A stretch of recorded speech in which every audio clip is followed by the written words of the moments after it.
কদিন ধরে তারকেশ্বর স্টেশনে নামলেও বাবার মন্দিরে দর্শন করতে যাওয়া হচ্ছিল না, তাই মনটাও কেমন হচ্ছিল। আর সামনেই ছিল শিবরাত্রি, তাই গিয়েছিলাম বাবার মন্দিরে দর্শনে। হ্যালো গাইস, আমি মিতালি। আমার একটি নতুন মিনি ব্লগে তোমাদেরকে অনেক স্বাগত। তো সামনেই ছিল শিবরাত্রি, মানে এই ভিডিওটা ছিল শিবরাত্রির দুদিন আগে। তো মনটা কেমন হচ্ছিল, একটু পুজো দিতে যাব, তাই যেমন কথা তেমন প্ল্যান করে বেরিয়ে পড়লাম। তো এখানে আমি এই নতুন যেহেতু ড্রেসটা ছিল, এটা একবারও পরিনি, তো এই জামাটাই পরেছিলাম।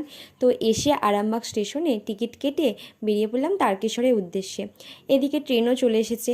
জানো তো, আমার যাওয়ার কথা ছিল আগের ট্রেনটায়, কিন্তু আমি প্রত্যেকবারে লেট করি আর যেতে হয় পরের ট্রেনে। তো জানলার ধারে বসতে তো আমার ভীষণ ভালো লাগে। আর আরামবাগ স্টেশনে যে যে গেছো সবাই দেখেছো, মানে আরামবাগ স্টেশনের যে রাস্তাটা আছে রেল লাইনের পাশে, যে দুদিকে মাঠগুলো আছে, দারুণ সুন্দর লাগে। এদিকে কিছুক্ষণ পরে আমি তারকেশ্বরে পৌঁছে গেলাম। তো এখানে এসে সেই বাবার মন্দিরের যে গেটটা তোমরা সবাই দেখেছো।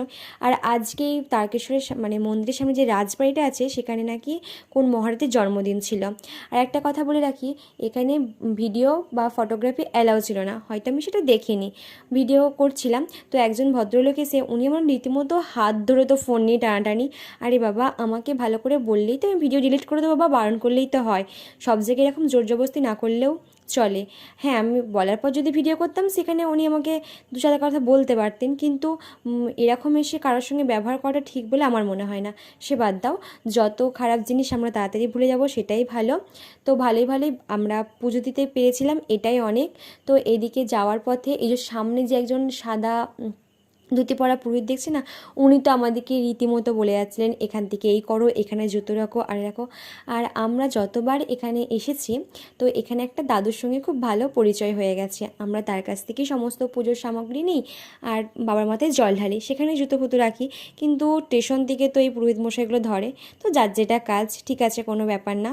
তো আস্তে আস্তে মন্দিরের দিকে এগিয়ে গেলাম।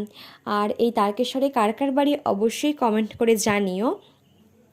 তো একদম কাছে চলে এসেছি। তো ওই যে দাদু বসে আছে, ওই দাদুর কাছেই আমরা সববারে পুজোর সামগ্রী নিই।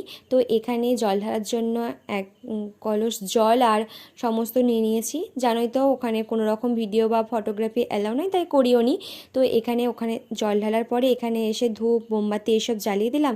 তারপরে যে তিলক, তারকেশ্বর এসেছি আর একটু তিলক কাটবো না সে কখনো হতে পারে, তাই সুন্দরভাবে তিলক কেটে নিলাম, কারণ কিছু ছবিও তো তুলতে হবে। তো এখানে কিছু তিলক কেটে নিলাম। আর এই ভিডিওটা ছিল অনেক দিন আগের, মানে বিয়েবাড়ির জন্য কিছু আপলোডই করা হয়নি। তো কে কে তারকেশ্বরে শিবরাত্রিতে জল ঢালতে এসেছিলে অবশ্যই কমেন্ট করে জানিও। তারপর একটুই দাদুর